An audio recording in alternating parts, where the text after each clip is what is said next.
Hello and welcome to our special coverage of China's latest space mission. I'm Jiao Yang. In about an hour, the country is sending the Wentian lab module to the China space station. And at the Wentian space launch site, which is on Hainan Island in southern China, preparations are underway for the launch. And the launch is scheduled for about 2:22 p.m. Beijing time. A Long March 5B rocket will carry Wentian, the first of two lab modules, to the space station. And this is part of a series of missions to complete construction of the station by the end of this year. The China Aerospace Science and Technology Corporation says that once the Wentian lab module is in place, the Shenzhou 14 crew will enter Wentian to activate the life support system and complete the installation of the scientific cabinets to enable them to carry out experiments in orbit. Crowds are gathering on the beach near the Wentian Spacecraft Launch Center, waiting for the launch of this lab module. Our reporter Huang Fei is there.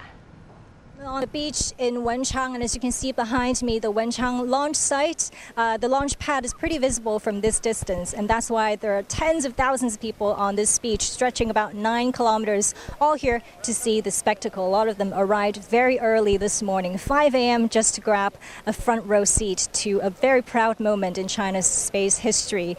Some are students who flew in thousands of kilometers from northeast China. Others camped out overnight, and this excitement obviously is very good for local tourism and the local economy. 8.3 million people visited Wentian last year, and the tourism industry has ballooned in the past few years. The launch site was put into use in 2016, and that's given rise to a lot of industries, not just hospitality and service industry, but also culture and tourism, with space-themed activities being very popular these days. And the launch really presents this rare opportunity and precious window for Wentian to showcase its best features to the world, and including its historic sites, its food, and that's what travel agencies and local authorities want people to see. But of course, if you ask anyone here today, all they want to see and all they want to experience is those precious seconds, those earth-shattering moments of the rocket blasting off into space.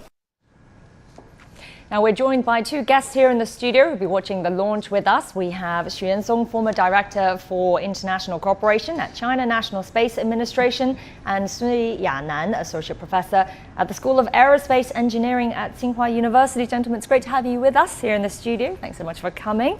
So I want to get an overall picture first of this launch, what to expect. It's another big day, of course, for China's space mission. So Mr. Xu, if we can start with you, what's the general picture here? What will be happening with this launch? Well, this is the third mission of the Long March 5B.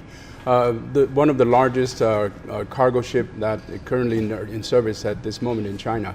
The launching capability is over 25 metric ton to low Earth orbit. So this segment of space, what we call a station, is the fuselage of the Wentian, which stretches over 16 meters. The longest object of the fuselage anywhere in the world, including the International Space Station. No single segment is longer than 16 meters. So this is the largest object we're going to launch today, and also the rendezvous and docking with the Tianhe will make the station more or less complete. Along with Mengtian, later this year, we'll be completing the station. So the construction of the station is lying on today's launching. So once we have a successful launch and good rendezvous with the station, we will have a very successful construction. Well, Mr. Sui, so of course we'll be watching the details of this a bit later, but just if you could walk us through first what we can expect to happen in the next hour or so. What are the major kind of launch stages that we'll be seeing? Sure. So right now we're seeing on the TV that everything's well prepared, and then we're expecting to see within an hour the launch, and then we'll see that the whole process probably not until the rendezvous and docking process, but the whole launching process. And is there anything particularly special about this launch that you think is notable, worth mentioning? Yeah, as Dr. Xu mentioned, that this is a very large cabin that we're sending to the space, and we're using the Chang'e 5E rocket for this launch. Yeah, so this is a very challenging task, and that's the point that I'm very looking forward to see. All right, and Mr. Xu, so Wentian, the name in Chinese means quest for the heavens, right? So of course it's all about the experiments that's going to be conducted up there in space. Are there any questions that you're particularly interested in and you're hoping that China will be able to answer with this lab module up there? I think there are a number of biological testings and experiments that we're going to conduct. These including molecules and cellular levels, and also tissue level and organic organ levels, and also including a whole biological body that can be tested in this segment. So I'm looking forward to see some of the, let's certainly hope that we have some breakthroughs in the medical care systems, as we have also invited international payloads on board the Chinese station, including a cancer curing payloads that contributed by a European country. So some of the experiments can be looked forward to, so that we can find a better solution and even better conditions for our medical conditions on Earth. So this is something we will look forward to on the Wentian segment. This is this particular segment is mostly for biological tests. What about for yourself, Professor Sui? Sure. So I'm also looking forward to the biological and medical experiments. We know that we all live on Earth. We have the gravity and we have the atmosphere. They are protecting us, but they are also constraining us. All right, Yeah. well, we'll talk a little bit more about that later. So we also have our reporter Zheng Yibing, who's on the ground for us in Wentian in Hainan province. So let's get the latest there. Yibing, what's happening? Well, yes, Zhou Yang, now the town is taking towards that exciting moment of the ignition and the launch of the Long March 5B carrier rocket just in the distance. As for this mission, there are two hot topics. One of the biggest challenge is the Wentian lab module, because according to the China's Manned Space Agency, there are about 8 experimental cabinets inside the lab module. They will do the experiments related with the life science and the ecosystems, because it's going to give examples and experiences for the future living of a human in space. The second one is a zero launch window. According to the chief engineer working at the launch site, this zero launch window is really strict. They have to ignite, they have to launch the carrier rocket within a very limited time. So the deviation should be in less than 1 second. This is not a new concept or the practice, but this is applied for the first time in China's by far the largest heavy lift carrier rocket, Long March 5B, in the distance. And this feeling is really amazing, because we know the Wentian lab module is now on top of the Long March 5B carrier rocket, and in hours of flight, they would fly into the low Earth orbit and dock with the core module of China's space station and meet the 3 taikonauts in space. They are Chen Dong, Liu Yang, and Cai Xuzhe. Very exciting for that moment. Back to you. It looks great over there. Thank you so much, Yibing, and we'll speak to you a little bit later. Let's also go to our reporter Sun Ye, who's at the Beijing Aerospace Control Center. Sun Ye, so it must be a lot of excitement and also nervousness there.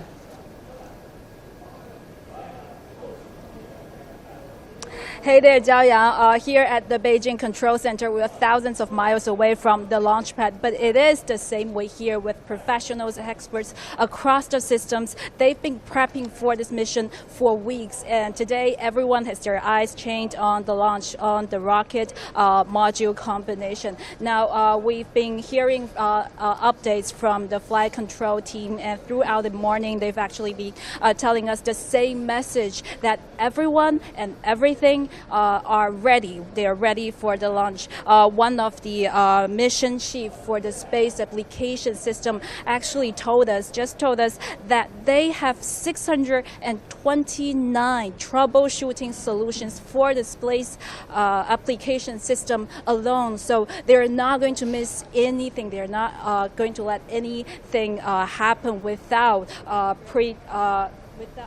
any of their forecasts. of course, as you said earlier, the Shenzhou 14 Taikonauts, they will be the first Shenzhou crew to enter into Wentian, and we've also got updates from them as well. The 3 Taikonauts, they have been anticipating for this mission, and for the last week, they've been rehearsing different scenarios, and they are ready to. Now, of course, the Shenzhou 14 crew, they would be experiencing so many first-time attempts with Wentian there. Of course, Wentian is going to make their life much more interesting, much more challenging, and their life much more comfortable. Actually, Wentian is a roomier existence. They are going to expand their living area, and the Taikonauts, they are going to conduct spacewalk from out of Wentian. They are also going to give lessons from Wentian mission, but perhaps we're getting ahead of ourselves there today. For now, everyone is waiting for the launch. Back to you, Jiaoyang. Thank you so much. That's Sun Ye at the Beijing Aerospace Command Center there. Well, gentlemen, we were seeing from the pictures there with our reporter in Wentian, it's very clear, it's very blue. So this is Hainan Island that we've chosen for the launch site, and China has another main launch site as well. So, but why is this particular location chosen, Professor Sui? Yeah. As we know, we have several sites that we can launch those satellites or rockets. But Hainan, the Wentian site, is very particular because it's very close to the seashore.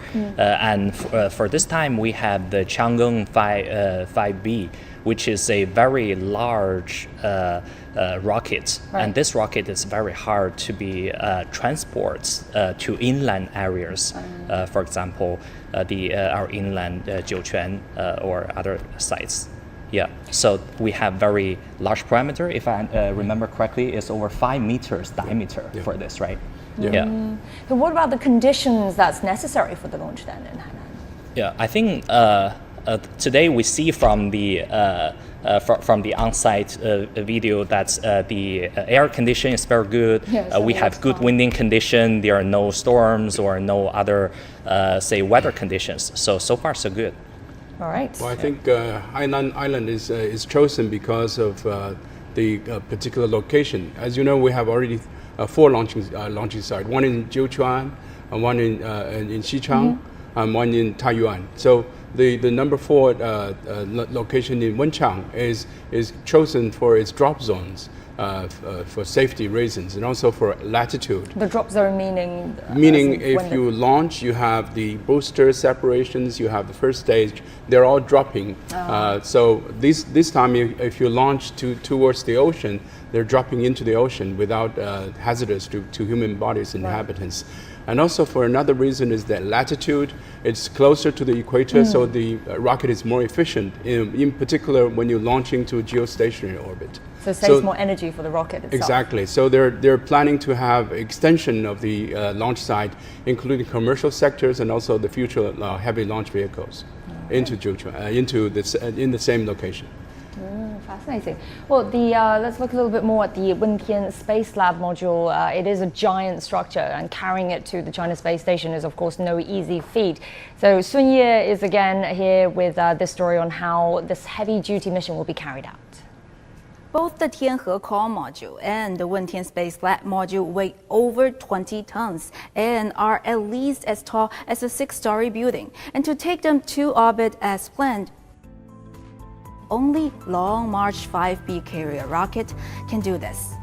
The rocket itself is 53 meters tall with the lift-off thrust of 1,000 plus tons.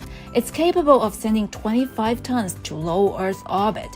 In short, it's China's most powerful rocket.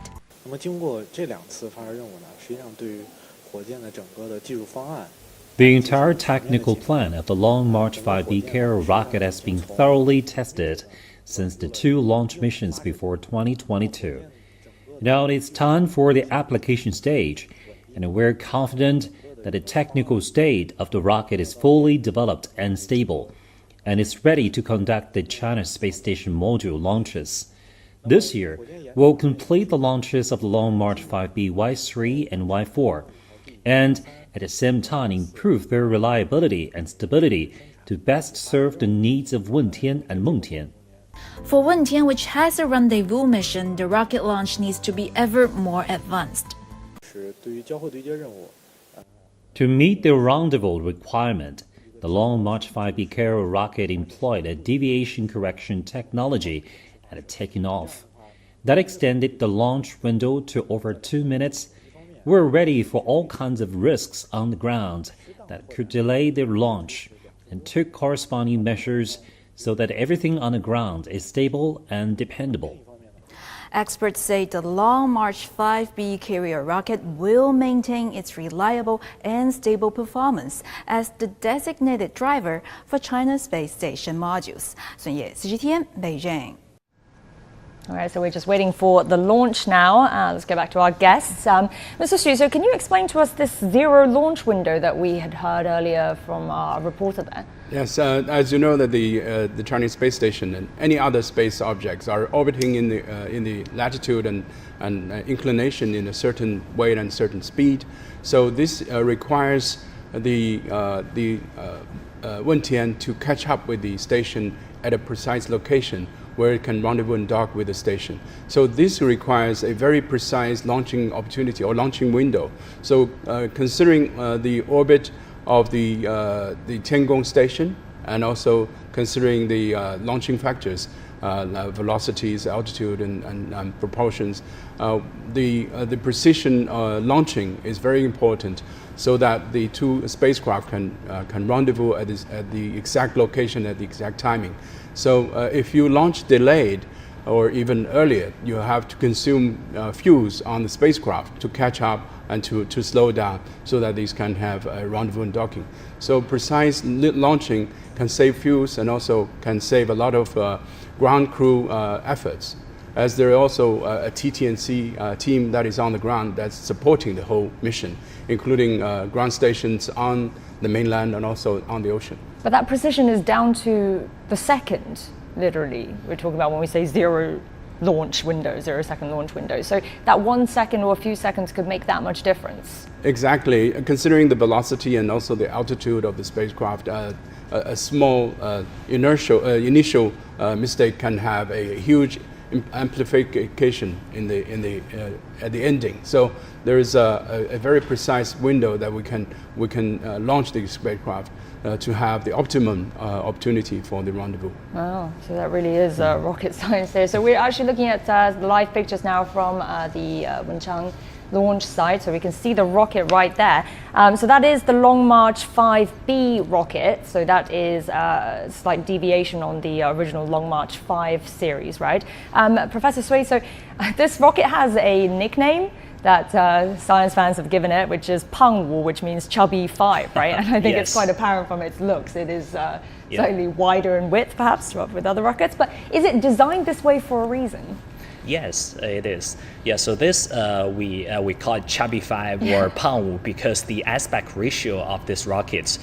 So the very common rockets were previously seen that they are very narrow, so it's relatively easy to control.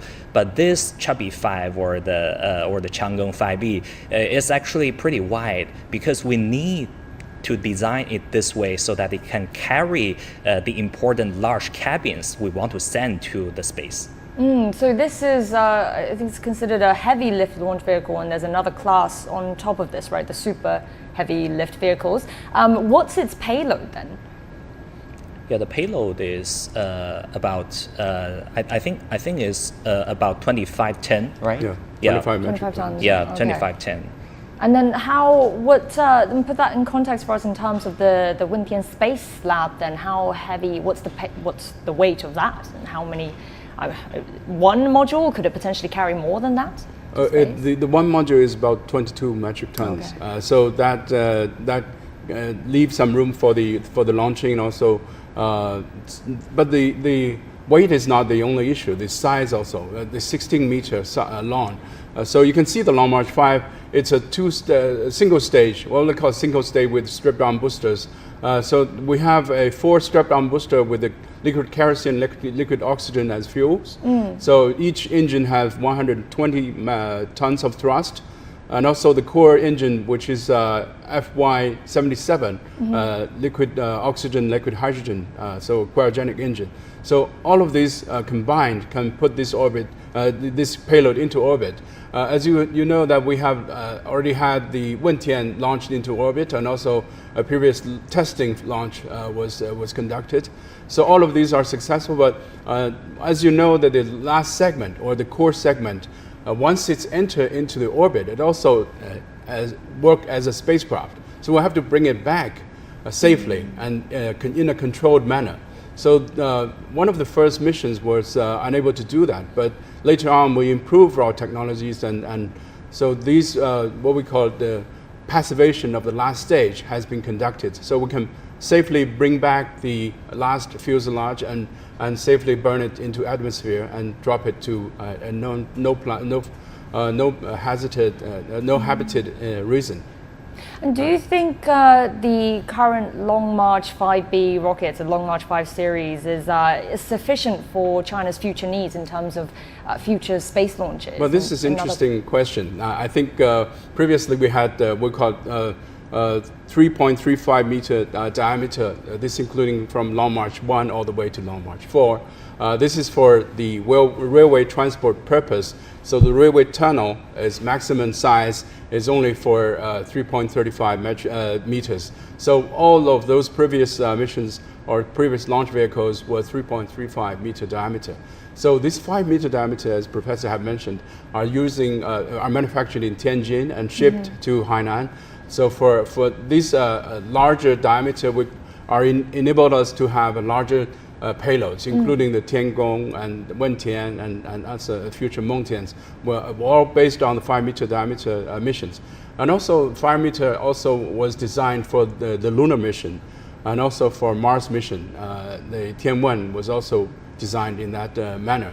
As you mentioned, there is a future designing, which is up to 10 meter diameter. 10 meters. So 10 meter diameter, what we call Long March 9, will be designed and manufactured in the coming decade.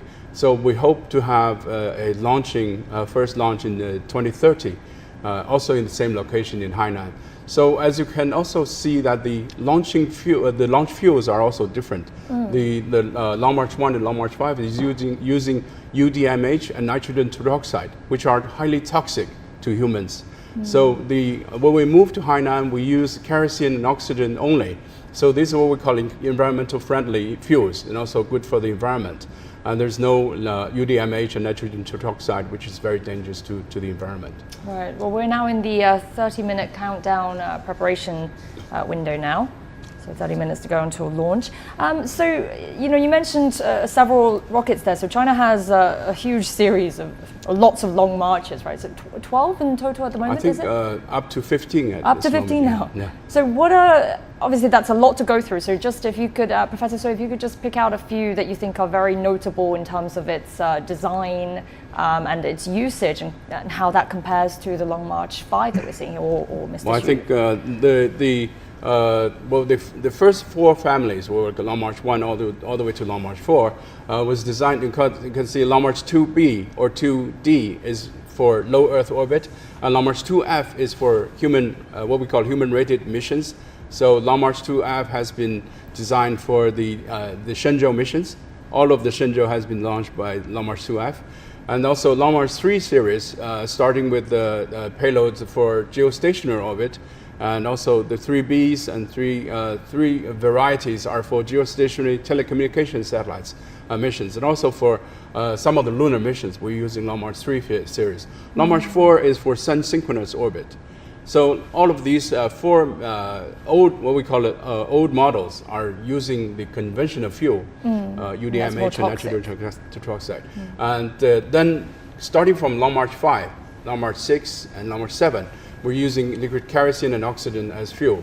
Long March 5 is the largest one for launching heavy missions and also lunar missions.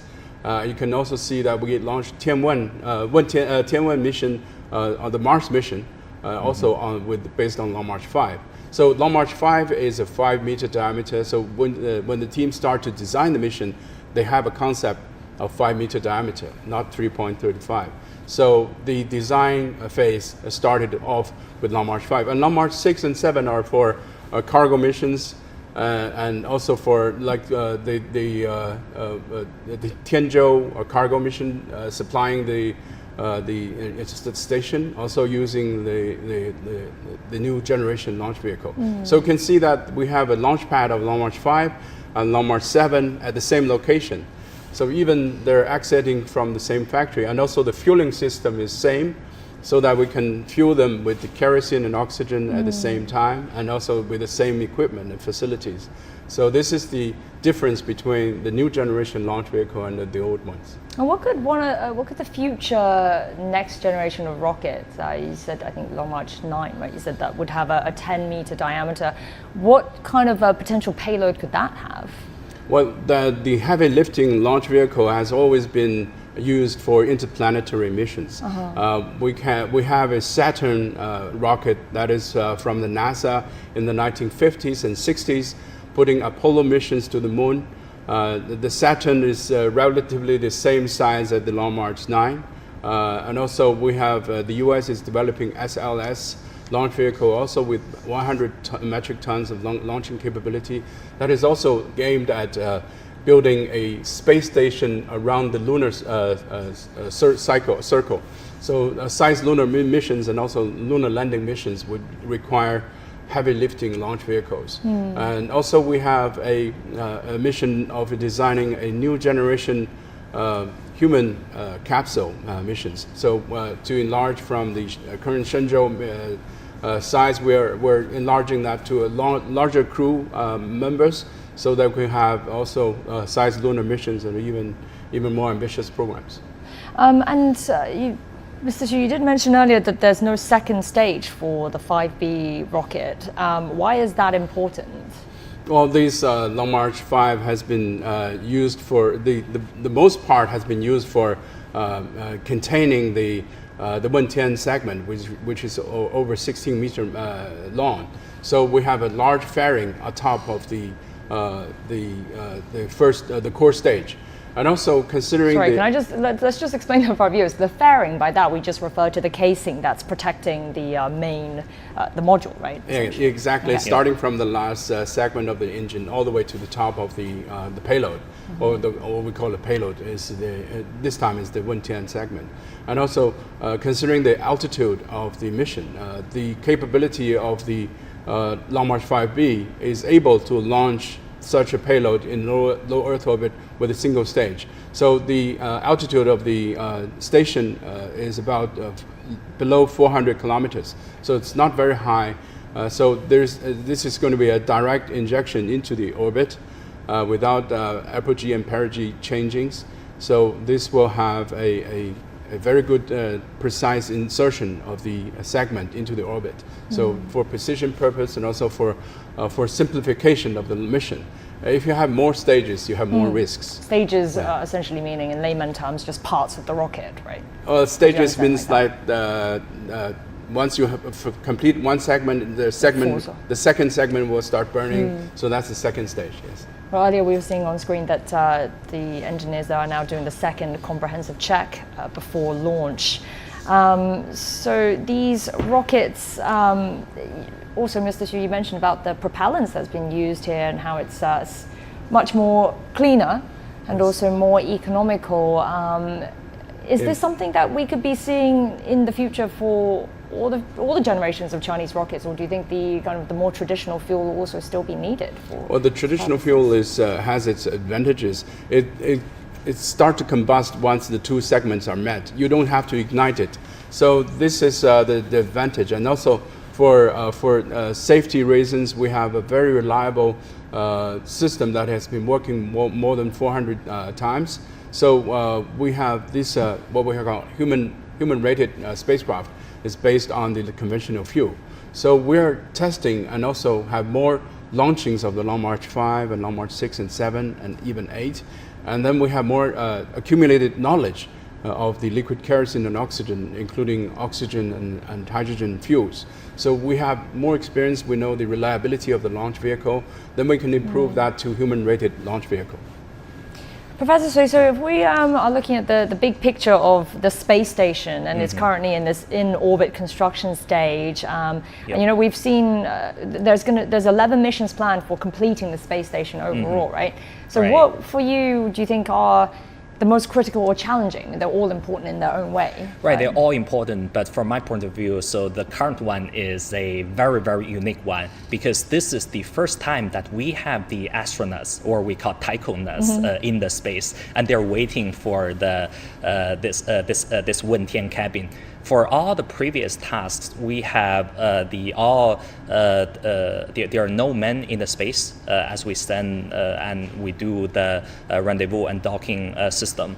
But this time we have human beings in the space. So that means we need to protect their safety. We need to make sure that this mission is 100% safe. Yeah, it's totally error-free. Yeah, and on the other hand, since we know that China has already developed the autonomous rendezvous and docking methods by the help of artificial intelligence and other mechanical advantages in our technology, so a lot of the process, the difficult process, will be done automatically. But if there are some unexpected things happen, we have the taikonauts in the space that they can take over and do the task by themselves. And presumably this is something they've already trained and practiced for in case they do need to take over manually. Right. So here so China has this special agency for the training, not only mechanical training but also scientific training for astronauts.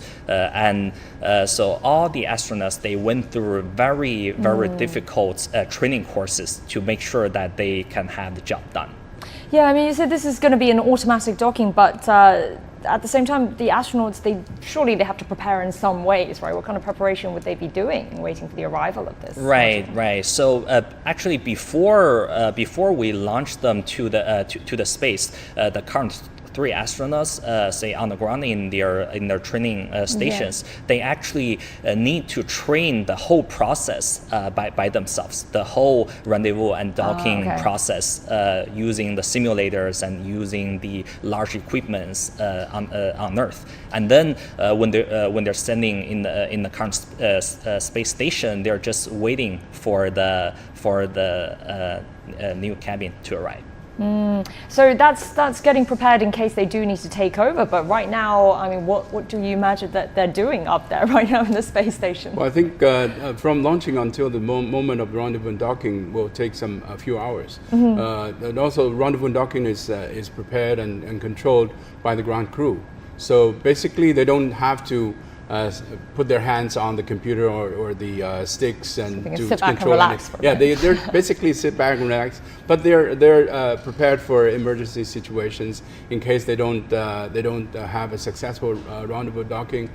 They will have secondary plans and to come up with the contingency plan how to do that in the real situation. And this we're hearing a countdown there. On the clock it's showing as 18 minutes, 55 seconds left until launch. Yes, one of the advantages of the Chinese station is that in comparison with the International Space Station, which made different segments in different countries, the Chinese space station was able to have a pre-assembled on the ground, even before the launch of the core module. So that was all conducted in Tianjin when they exit the factory. Before they exit the factory, they had all the stations connected together and to make a complete testings and the functioning of the whole system before they dismantle them and put them into ship and to Hainan. So I mean, this whole plan for the space station, if it's on schedule, it will be completed by the end of this year. So altogether, it would have taken less than 2 years to complete. What do you think of this speed? Is this very fast? This is compared to say, yeah. This is the fastest in the world. They say we have the Chinese space program have a very fast 0 to 60. So we have very good accelerations, but also the thing is that we need to have a more advanced system in terms of applications. Even the station, we build the station not for just to build it, but we build it for scientific purpose. So what are some of the scientific experiments which we should put on to the station, and that should not have a duplication with the international station, but also have a creativities and also innovativeness. So how to operate the station and how to use the station is more important in the coming. So after and particularly beyond 2022 when we complete it. But that's something you're talking about, keeping some of the projects separately, keeping the experiments and functions separately. I mean, that will take a lot of coordination between the different space agencies, and this is something that, do you foresee any challenges in that? Well, in China, what we do it this way, we use the Chinese Academy of Sciences. They have an institute for space science purpose. So that institute is established for this mission in particular. And also we have opened this platform to the international community through the United Nations Office for Outer Space Affairs. So they have an office, and they use the UN COPIUS, which will have more than 80 countries as member of the committee. So they can contribute and nominate the proposals and projects, and we can put it on to the Chinese station for flight.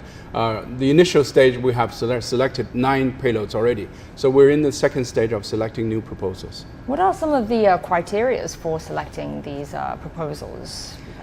Yeah, I think initially we received over 40 proposals, and it's throughout the world, and it's a very challenging process to pick 9 of them.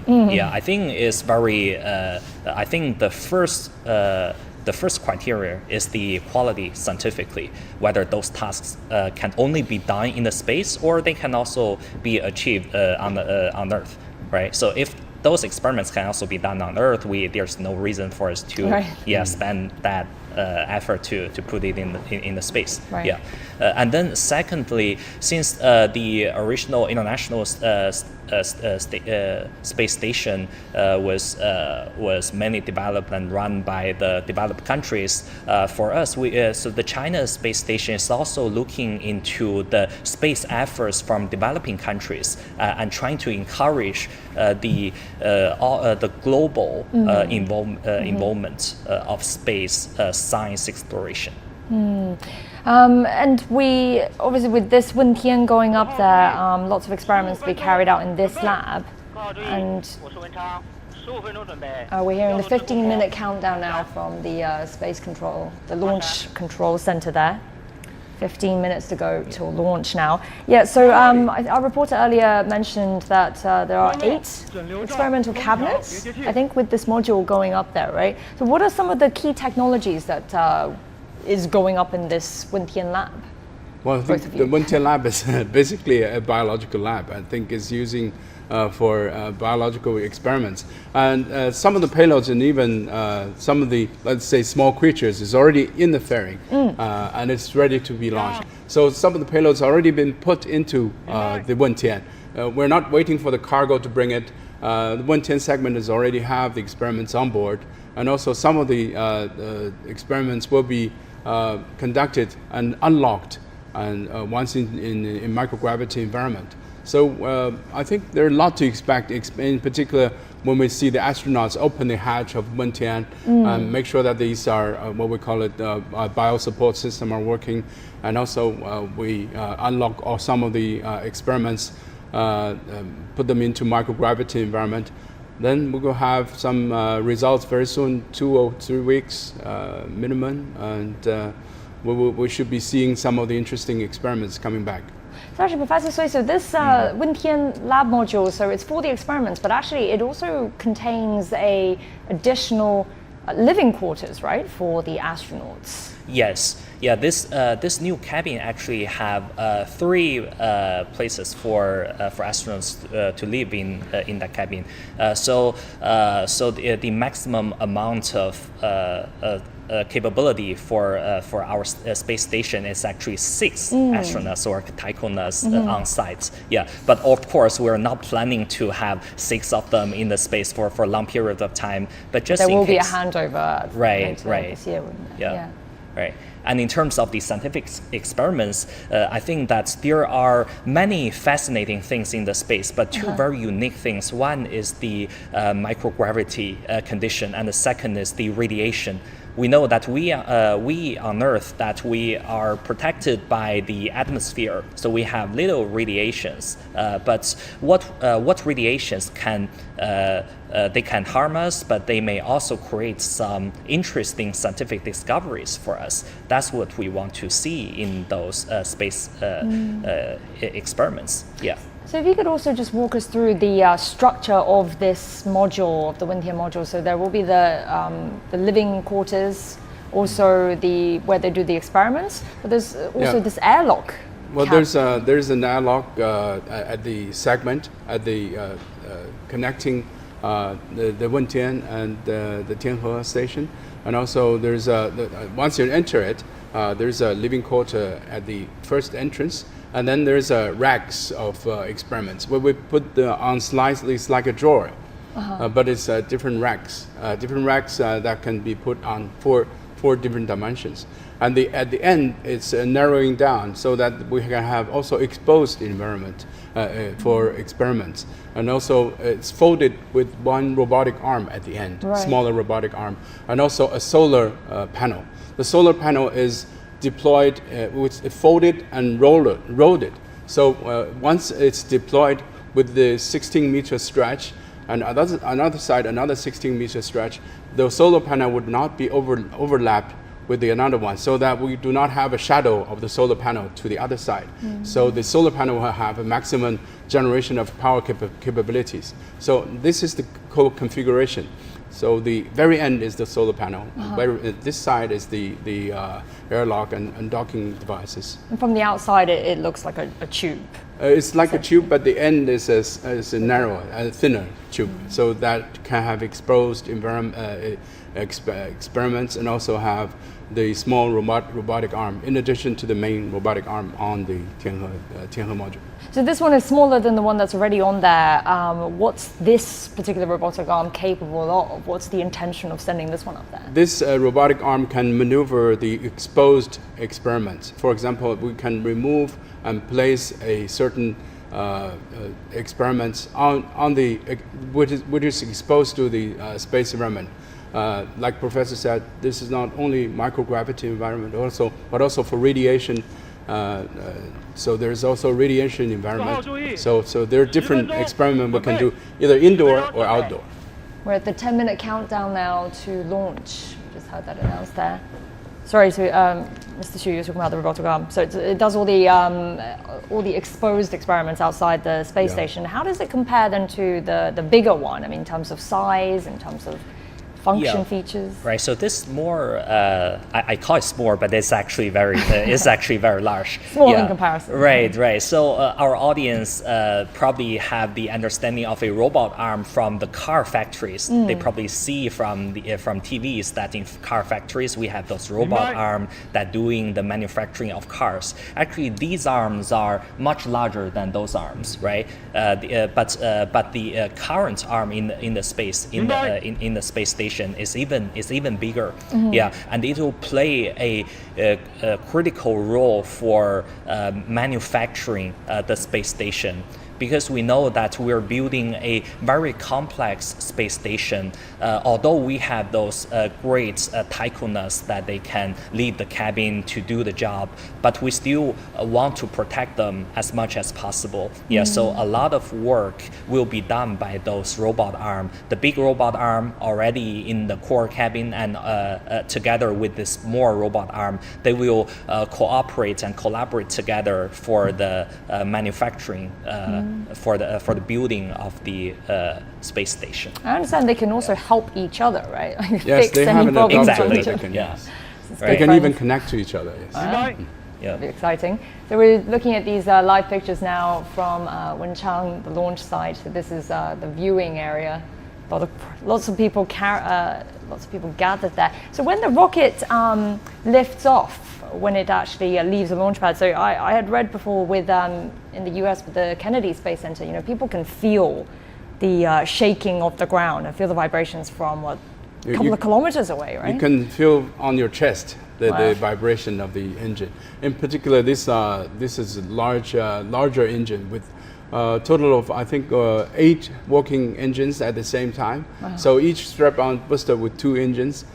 Each engine has 120 tons of thrust, so you can imagine the amount of proportions and vibration they can create. So it very much depends on the distance that you're standing to the launch pad. The minimum safety is beyond 2 kilometers.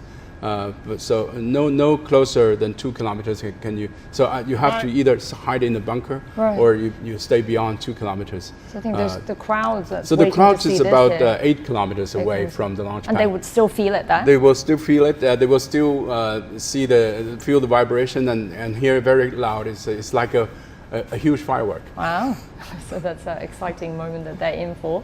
And I also read that this rocket, when it was moved to the launch pad from where it was assembled and stored, this was maybe a 2 kilometer distance, but it took it 2 hours to reach there.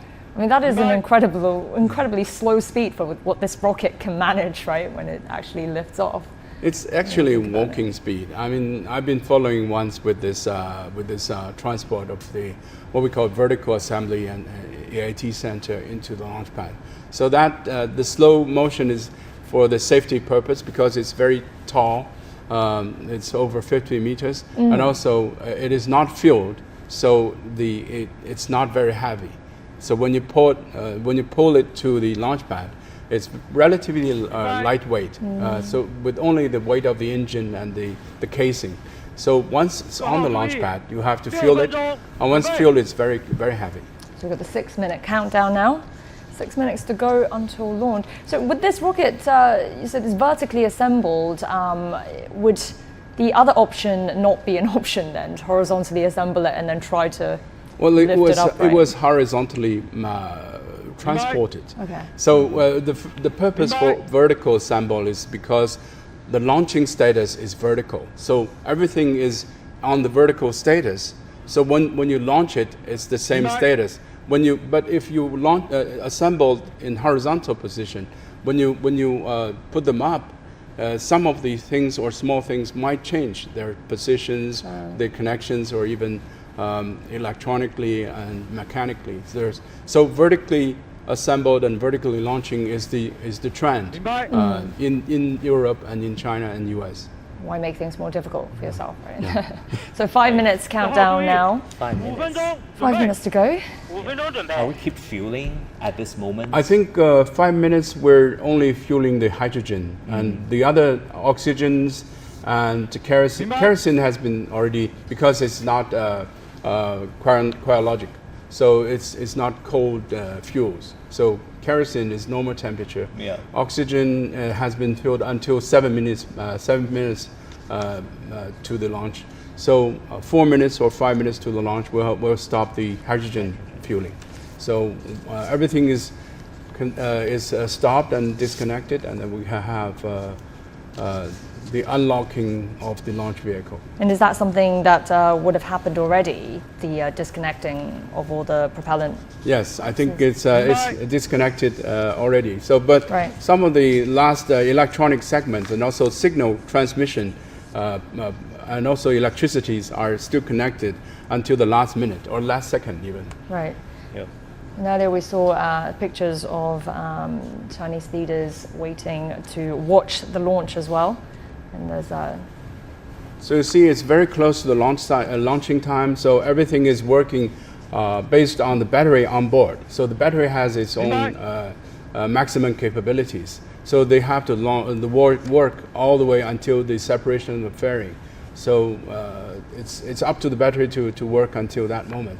And then before the solar panel is deployed, we'll have to maintain electronically charged vehicle so that we can have signal coming back, and also we can have control of the spacecraft. So it's very important that we have electricities on board.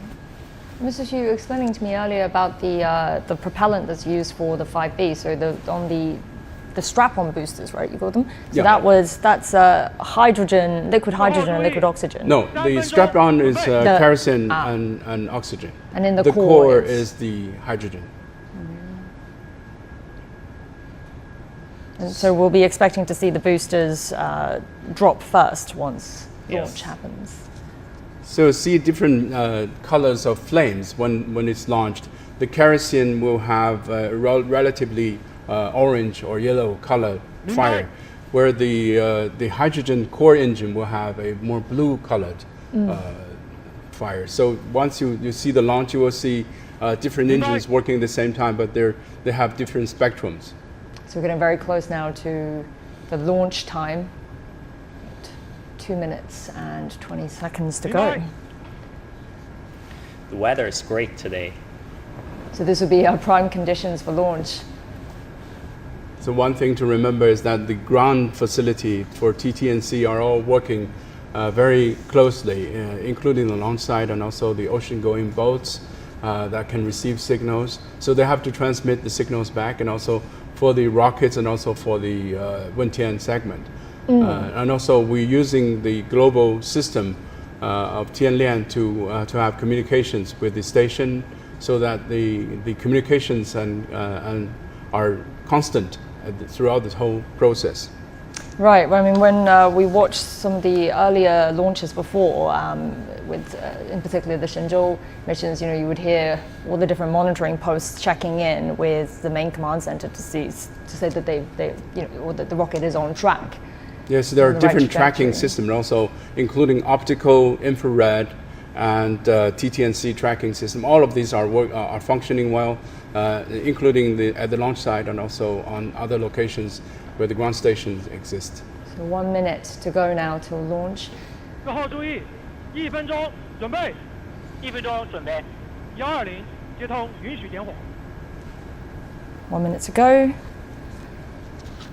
And we've seen so many missions being launched this past year or so. And is this some kind of frequency that you think we'd expect to see carried on for the future of China's space mission? At least for a couple of years, yes. And also depends on the future programs of interplanetary missions. And also we see a booming private sector that are also launching launch vehicles by 30 themselves. seconds to go.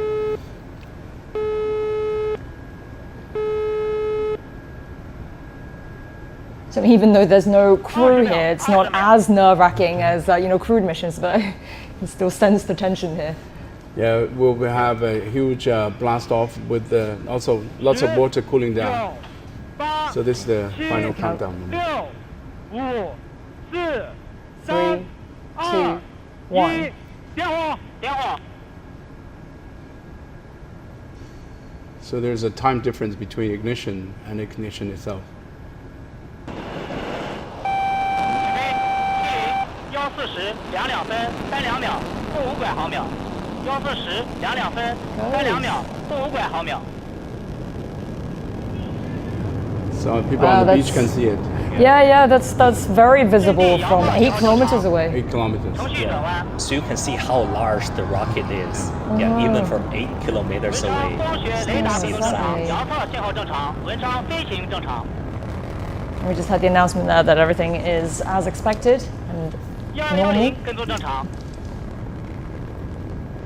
So when can we expect the booster to start dropping off to be jettisoned? Well, that's a couple of minutes into it before. 317 So we're looking at, this is the view from the camera that's on 文 the 昌光学雷达跟 rocket. 踪正常，遥测信号正常，文昌 Saying 飞 goodbye 行 to 正常 Earth.。 So this is the camera that is facing down. You can even See see the Earth from there. the that's whole right. island of Hainan. 阵地112跟踪正常。 So this is the optical tracking system that is monitoring the launch vehicle itself. At maybe the first minute they can still see it. And from what we're hearing, everything is as planned, It's normal. going well. 文昌光学雷达跟踪正常。 You know 遥测信号 the 正常 crowd that they 文昌 on the 飞 beach. 行正 There's 常 a hotel called Luneng Hotel. Every time there's a launch, it's fully booked. I imagine so. In the hotel rooms, you can see the same view on the facing the south side. Yeah, I mean, it must be an entirely different experience, seeing it on TV like this, but being there and actually there. feeling the launch. In right? your room, holding Yeah. a champagne. And not just seeing, but also feeling it happen. Yes, the vibration and the acoustic feeling. 317跟踪正常。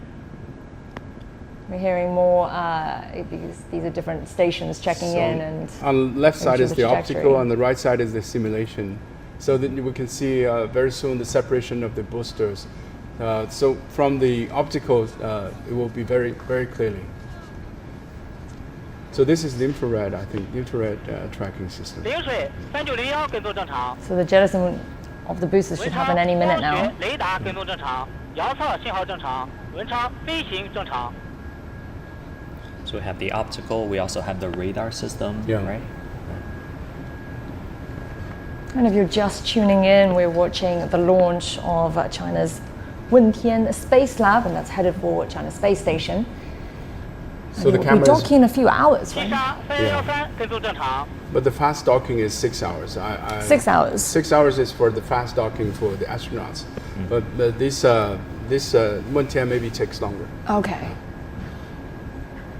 助推器关机，助推 There's 器 a 分离， separation of the Separation. booster. That's right. So that's the boosters dropping off. 阵地112跟 So 踪 you 正 can 常 see。the 4 boosters. And these would just most in all likelihood just drop into the 雷 sea. 达跟踪 Yeah, 正常， they're 遥测 in the 信号正 Pacific, 常 yes.，文昌飞行 And what will 正常 happen to them? Will they get them recollected and No, normally we just abandon them. This we call it expendable launch vehicle. So just abandoned but They're left abandoned. to float in just wherever the it could waves go might take them? drop to the ocean bed, and also maybe good for the coral. And I guess that's Yeah. why it's so important that this propellant that it uses is clean, it's, right? it's- yeah. Right. So there's no worry for the sea pollution. That's right, yeah. 抛整流罩， And that's the That's the fairing. Very. So now the Wentian is exposed to space environment. So the altitude is more than 110 kilometers. So there's no atmosphere at this moment. So the core engine will continue to push the Wentian towards the designated orbit.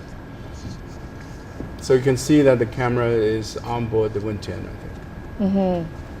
so now all that's left is literally we're looking at the payload, which is the lab module itself, and then the first stage, right? Yeah, and whether that's a moon, I'm not sure.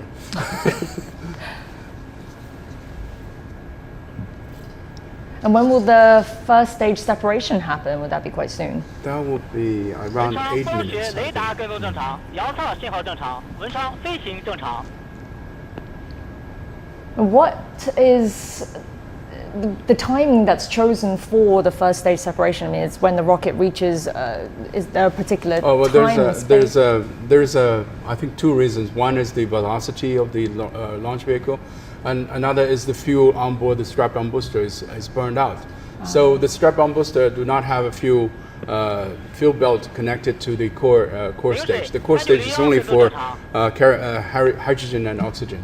So strap-on booster with its own fuel and own engines burns out and complete. That's why it That will separates. have separations. Yes. And what about the first stage and the payload separation then? In this No, case, that's when very it much reaches- depends on the orbit itself. It has to be inserted to 397 kilometers altitude, same altitude as the station, and then it's like a chasing mode, and then we shut down the engine and let it align with the rendezvous and docking procedures, and that they can conduct an easy rendezvous and docking. Does that need to be very precise as well? Does it have to reach a very precise? What we call insertion of the spacecraft, this time is the Wentian into the orbit has to be very precise, because the Wentian itself do not have a very big maneuverabilities in orbit. So it relies on the launch vehicle, at this time Long March 5B, to put it on the right location at the right altitude. So it has to be the same orbit as the station, so that it can conduct a rendezvous and docking. Right. So the Wentian itself is not designed for maneuverabilities. So we have to have a very precise insertion of the orbit. So it's not designed for maneuverabilities, but I was reading before that the Wentian also has a lot of functions that's the same as the Tianhe, right? Tianhe has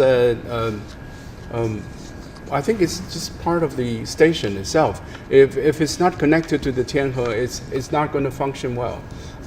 It has to be a closed cabinet with the life support system on, so the astronauts can attend those experiments. So the similarity is the size itself, and also the rendezvous and docking mechanism. But the Tianhe has many docking and docking modes and locations. Even on the rear, it has a docking for the cargo ship, and front and the lower part has the Shenzhou dockings. So this time is have a direct docking, and then the Wentian will be moved to the side. So we'll have a sagittal connection afterward. But it can also be used as a backup for Tianhe in terms of propulsion, navigation functions, right? Well, I think there are many functionalities on board the missions. The design concept is always what we call a redundancy. You have an emergency in Tianhe, you can move the astronauts to Wentian for life support, for maneuverabilities, and for escape purpose. But fingers crossed, we have a good connections and good functioning station. So those systems would be, we'll call it a redundancy system or backup system instead of just in emergency cases. So this is separation of the first stage and the payload. First stage and payload, yes. You can really hear the applause there. I mean, that is a pretty monumental moment, right, for the rocket launch. You can see once the separation is conducted, there's a little bit tumbling of the spacecraft. So we have to use some of what we call it attitude control engines to make sure that it has a right attitude and position before it's rendezvous and docking. So this is what we call a successful launch itself. The separation of the launch vehicle with the spacecraft means the launch vehicle has completed its job. That's right, and so now all we're seeing is just the Wentian module itself.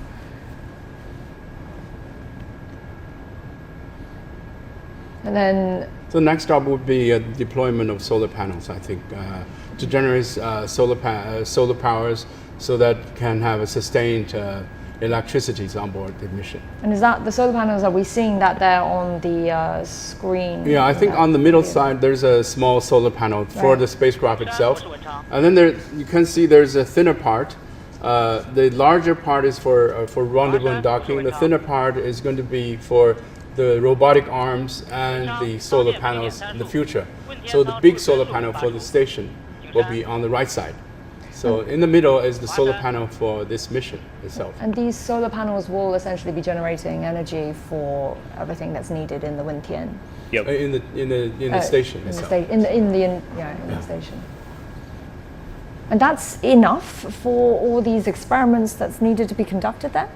Just using these solar panels? Well, the solar panels just, this is just 50%. There's another segment is coming.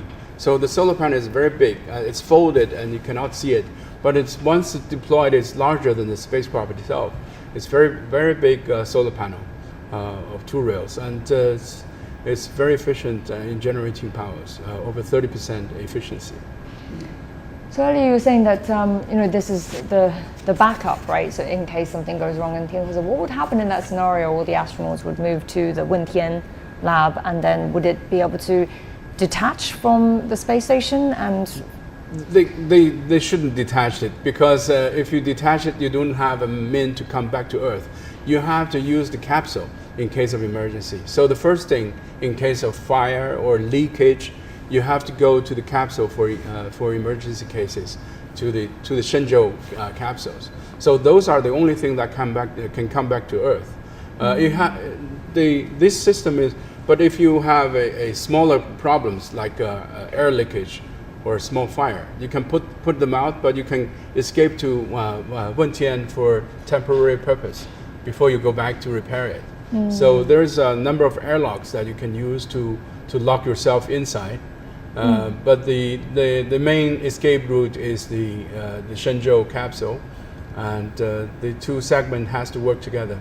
Right. So that, but there's a number of airlocks that you can use to separate the different environments. Well, speaking of the airlock, Professor Sui, so this airlock is going to be the main entry point, right, for the astronauts leaving the space station to conduct any extravehicular activities. So prior to this, they were using a node on the Tianhe. So how do these two compare then with each other, would you say, in terms of ease and convenience and necessity really for the astronauts with the EVAs. Well, I think that the Tianhe is the only capsule that can have an airlock, so for EVA purpose. And this Wentian is not designed for EVA EVA performance, but in case where it's necessary, it can still do this. But once the station is completed, we'll have a dedicated airlock for EVA activities. But that airlock isn't coming with the Wentian? It's not coming with the Wentian. And that would be with the next lab module then? Or would it next be... lab, no, also not, but with a separate mission that we can have, that there's a docking towards the station that will have a dedicated airlock for EVA purpose. So once the completion of the station is done, we'll have an additional functions to the airlocks. But currently, Tianhe airlock is good for EVA activities. But the future ones would be more roomier and more convenient. And just before, in preparation for this lab module going up, the cargo spacecraft detached from the space station, right? The Tianzhou 3 cargo ship. So that undocked, and that's to make space for this lab module. So what happens to the cargo ship now? Well, the cargo ship was basically what we call it, has a free fall burn into the Earth. So cargo, what we call the Tianzhou 2 has been used for many purposes. We have been maneuvering the Tianzhou 2 for rendezvous and docking exercise in preparation for the Wentian mission. And also we have been using robotic arms to maneuver the Tianzhou 2 cargo ship before we abandon them. So there's a separation a week ago. And then once there's a separation is completed, the cargo ship will be designated to drop into the Pacific with no human inhabitants. So we'll have a burn in the atmosphere because the cargo ship is mostly aluminum, and it's once into the Earth atmosphere, it will burn itself up. So it will be disintegrated in the Earth atmosphere. Would this one be retrieved? Nope. Nothing will be retrieved. So we have a safe dropping to the unmanned areas. That's all.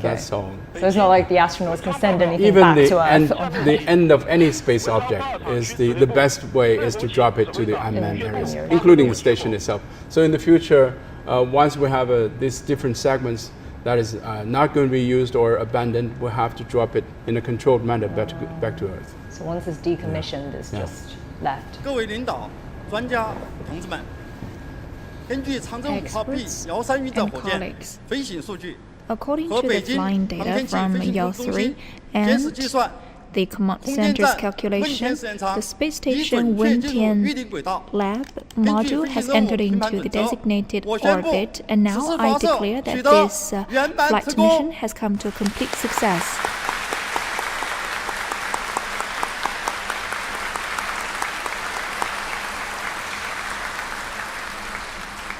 在此， Here, 我代表 on 发射场 behalf 区任务 of 指挥部， the launch 对 site 参加这次任务的所有单位和全体参演测 command 试人 center, 员 I 表 would 示 like to 热 extend 烈祝 our 贺。 sincere congratulations to all the colleagues, and as to the leaders and experts, thank you for your long-term support and guidance. This is the end of the launch mission. Thank you.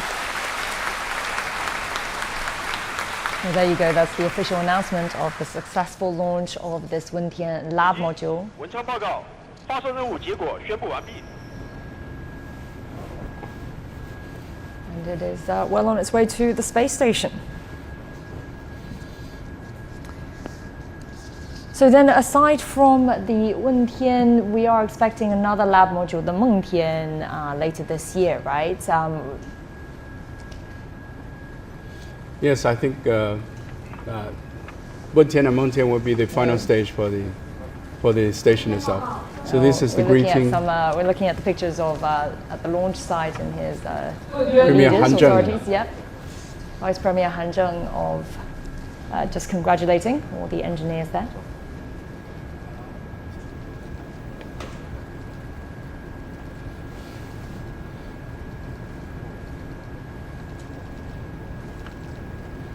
A lot of people to congratulate. Yep. Maybe they will have a people U-turn involved. into the second row.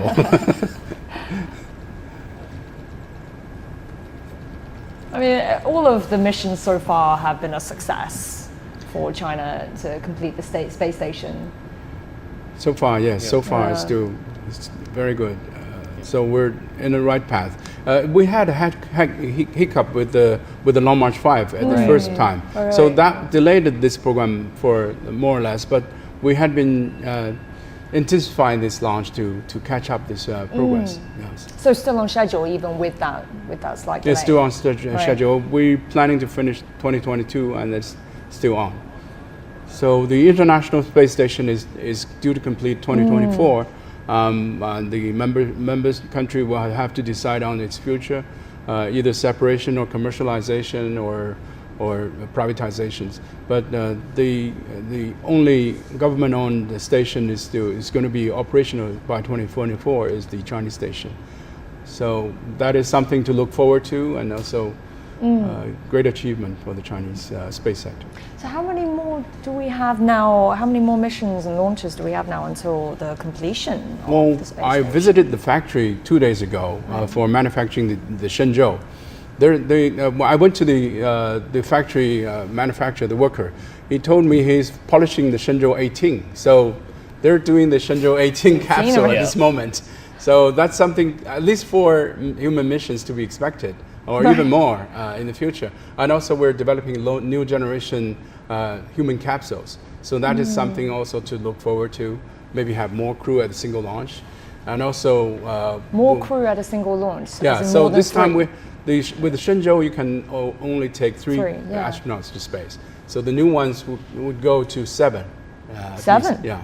But then that means, I mean, at the moment, this space station, the plan is to accommodate 6. So maybe more modules to add to the space station in the future. So something to look forward to. We're not sure, but behold for the future.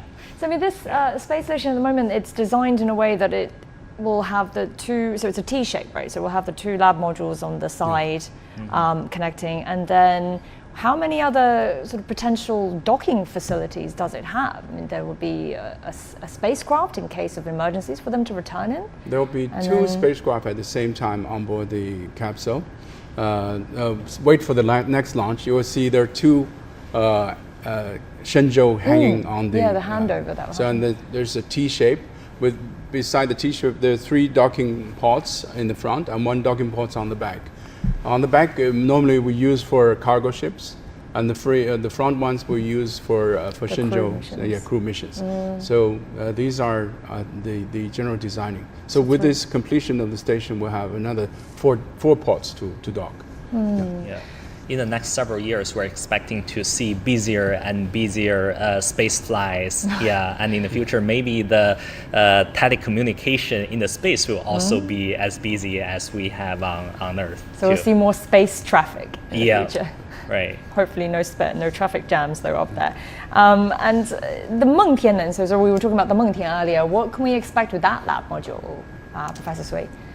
Yeah, for that we will expect some space physics experiments. So in parallel with our current space life science, we know that what we are chasing for is we want to have better understanding of life for this Wentian, and for Wentian we'll have more physics, materials, material science, and other experiments more on basic science. And this the current crew that's up there at the moment, so they've been up there for over a month now, I think, right? And so it's a 6-month duration stay for them, and then there'll be the handover. What are some of the kind of biggest tasks that they will probably be doing? Well, this current crew would be, the main mission will be completion of the station itself, including commissioning and testing and try out the life support systems, a couple of UVA activities, and expectation of the Shenzhou 15 mission for the new crew to have overlapping and handover of the spacecraft itself.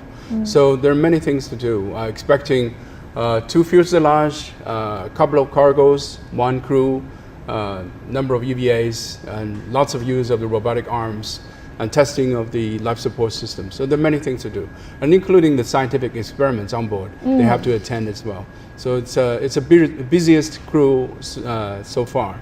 6 months is not long enough for them. So they have to hand over to the next crew, yes. It'd be a shame for them to leave. What then do you think in terms of the EVAs? Could we see another one that's longer than the ones that have already been performed? Around about the same? Could be relatively longer because this EVA could be for preparation and construction of the station itself. And also we have previous missions, we only have the Wentian segment. Now they have a longer segment to play with. So something to move around, and even with the completion of the station in T-shape, they will have lots of activities and lots of external areas to attend to, and also lots of experiments to attend to. So I think they have longer EVAs would be a normal case. For example, what might they need to attend to on the outside? I know with the one of the previous crews, they had to go out there on testing out the robotic arm, right? That's attached to the space station and connecting this camera. So potentially for this current Well, I think in addition to normal practice in the facilities and equipments and also attending external experiments, they would also have to practice on external emergency cases. For example, if there's an asteroid or space debris that hits the station and penetrate it, they have to practice how to patch it up and how to prepare and how to make sure that the system is still functioning. So if there's also an external issues, mechanically, electronically, they have to attend to. And also we have a telescope that is coming up with 1 or 2 meter diameter aperture that have the telescope is operating in space orbit, but it's in the same orbit as the station. So yes, the Wentian, once it's completed, it can have a rendezvous and docking with the station, and the astronauts can also attend to prepare the telescope. As you know, that the Hubble telescope has been repaired many times by the astronaut missions. But in what we call co-flight of the station and the telescope can have an easy access of the astronauts to the telescope itself for repair reasons and for refueling reasons. So not a dull day up there for them in space. But to be able to, to prepare for all these potential repairs and all this other work, so the space station itself must be fully equipped for any eventuality that could happen, right, for these astronauts. Yes, the astronauts not only have the means and facilities on board, but also they have a backup crews on the ground. Everything's on board the station has been mirrored on the ground. So we have a duplicated station also on the ground, simulating everything they're doing on board. So whatever they need or whatever they require can be expeditiously sent up by cargo missions and human missions.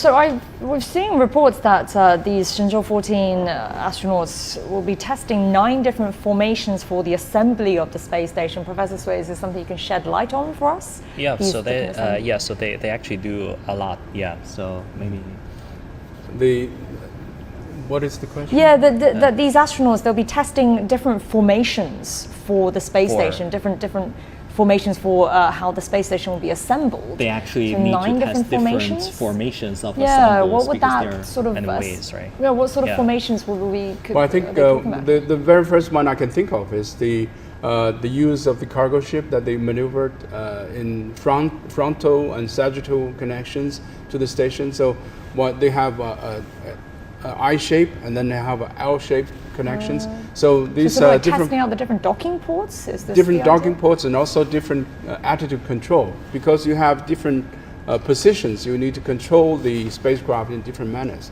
different proportions and different inertials. So that also requires different technical parameters and technical changes. There's a sagittal connections and also L-shaped connections.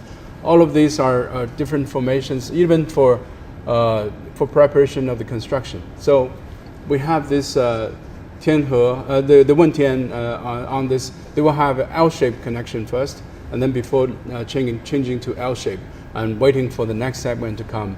So they will have a T-shape and then left side T-shape. So there are different formations needs to be prepared not only that, but also for attitude control purpose.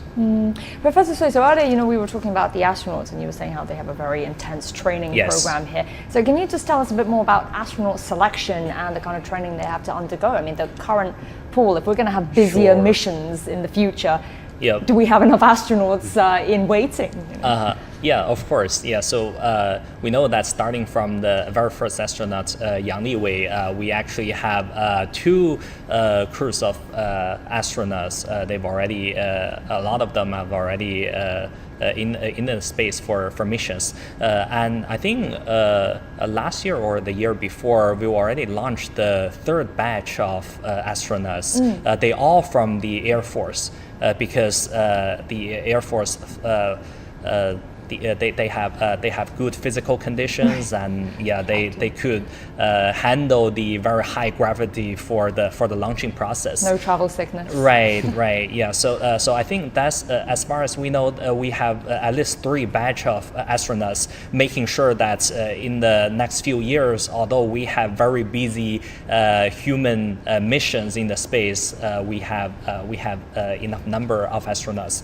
And in the future, we are also looking into finding astronauts not only from the Air Force but also from the general group of people, for example, scientists, researchers from universities, from other research institutes, so that they can perform more specific tasks, experiments in the space, to helping us know more scientifically in what's happening in the space. Well, that's actually quite an interesting point, right? So the kind of the selection, the criteria would be changing a little bit to adjust to what China's future needs. Right. To go into a more kind of technical side of things. Yep.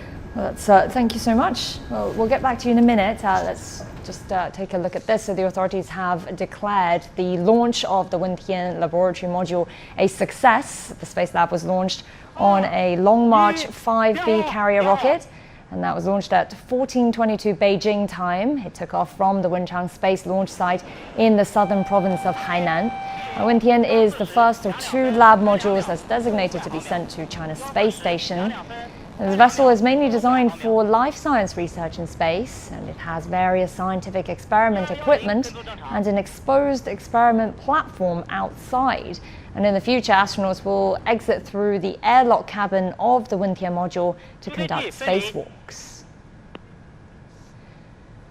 Along with the construction of the space station, China is also developing its first large flagship telescope, as you heard us discuss earlier. That's the Wentian, and that means survey to heavens in English, and it is a space-based optical observatory for astronomers to carry out sky surveys and capture a general map or images of the sky.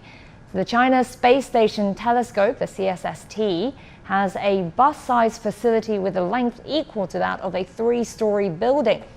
It's smaller than the Hubble Space Telescope, but can provide a view that's 350 times larger. The CSST has a lifetime of 10 years, but it could be extended with maintenance. And China is scheduled to complete the in-orbit construction of its space station by the end of this year, and the telescope will be launched at the end of the next year, 2023, and start operations in 2024. The CSST is expected to provide fresh knowledge of the universe and bring China's research in optical astronomy to the forefront of the world. And scientists working on the telescope talk about its relationship to the space station. The telescope, during its normal observations, will fly independently in the same orbit as China's space station. It will dock with the space station for refueling and servicing if needed. Also, with operations by astronauts, the instruments and the components of its optical system can be replaced and upgraded. Some can also be transported to the lab module for maintenance. And now we're joined by research professor Liu Fengshan via Skype. He's from the National Astronomical Observatories at the Chinese Academy of Sciences. Thank you so much for joining us. We'd like to ask you first, Professor Liu, what are some of the challenges in developing the Wentian Space Telescope? Okay. So, as the space program was beginning, everyone understood that weight would be a major concern. These heavier objects required larger and more powerful rockets to carry them into orbit, right? Now, picture in your mind a giant space observatory. The Wentian Space Telescope was a bus-sized facility weighing more than 10 tons, with a length equal to that of a 3-story building. Even beyond the weight, astronomical telescopes are delicate and complex systems which require support infrastructure, regular repair, and maintenance, and most important of all, perfect mirrors, right?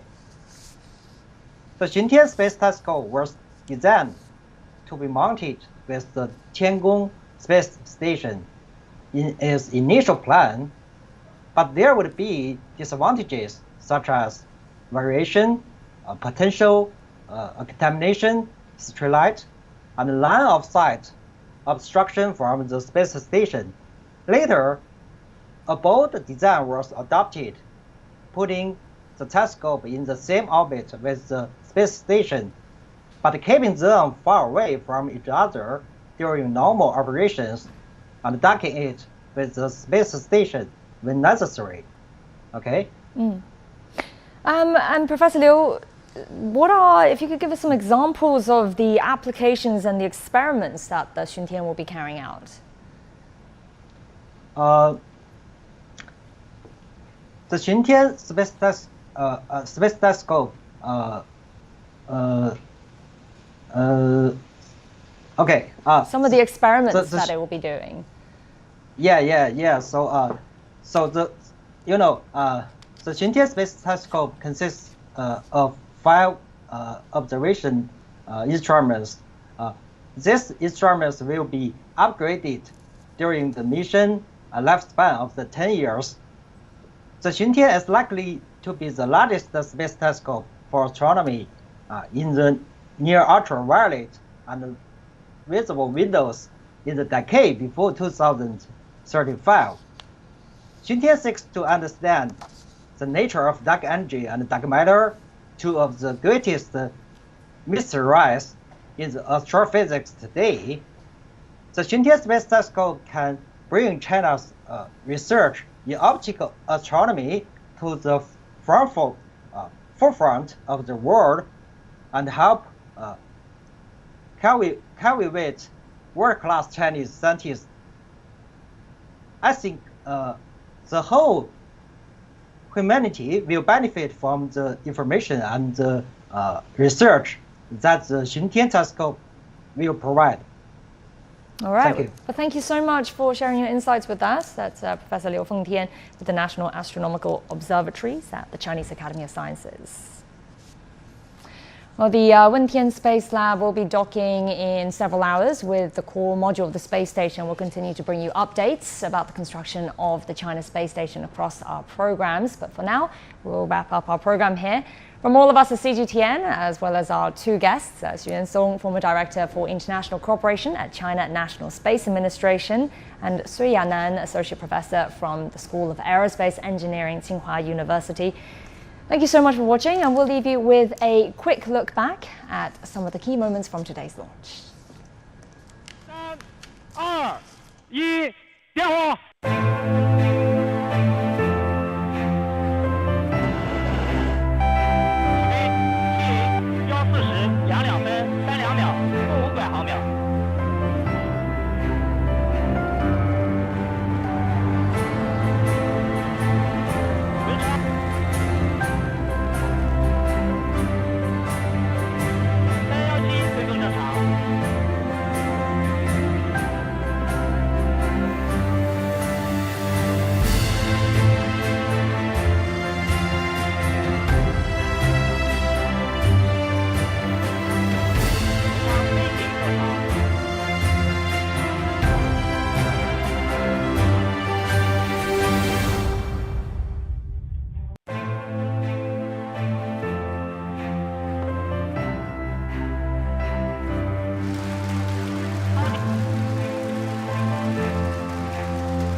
宣布，此次发射取得圆满成功。